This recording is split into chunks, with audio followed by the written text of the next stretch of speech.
Hello and welcome to Royal Vibes. Royal Mourners to face very poignant moment for the first time on Christmas Day. King Charles will give his first ever Christmas message to the British people after the Queen's 7 decades of giving that speech. So guys, before we get right into it in much detail, please do ensure to subscribe to the channel if you haven't. Turn on the post bell notification to always stay notified whenever I post a new video.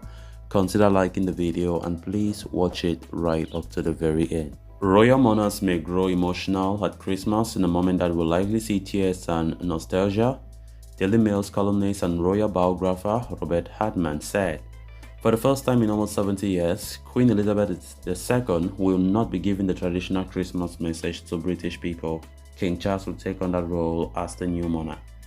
While Robert Hartman and Joe Elvin were discussing how King Charles could differ from the late Queen Elizabeth II, the royal biographer said, "Royal mourners will have a hard time watching the next royal Christmas message." She said, "I think one of the things that really will bring it home to people, I think it will be very poignant actually.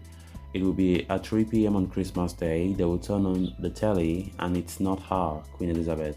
You know, it's not that face that we usually see for 70 good years." Joe Elvin jumped in saying, "And we will be studying all the artifacts on the desk for clues."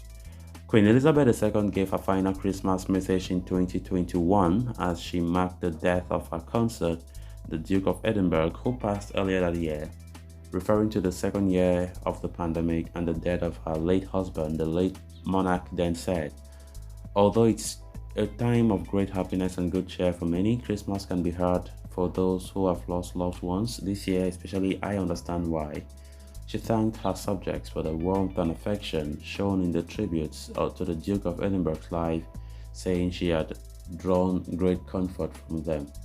Of Prince Philip, she said, "His sense of service, intellectual curiosity, and capacity to squeeze fun out of any situation were all irrepressible.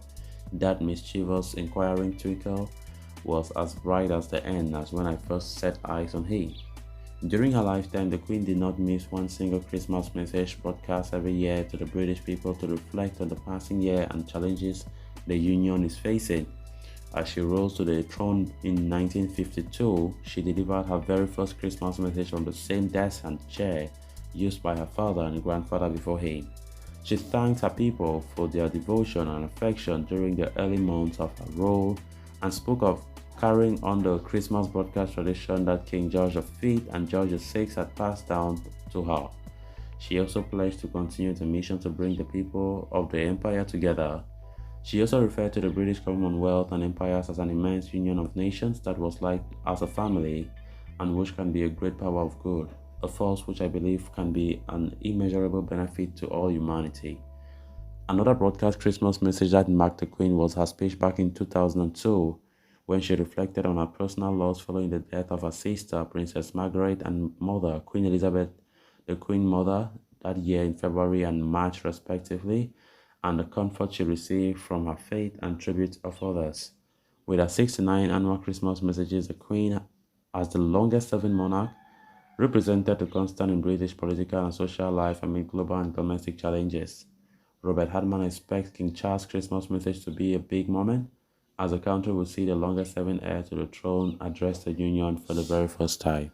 So guys, with that, we have come to an end of this episode. Thanks a lot for watching. Until next time, bye for now.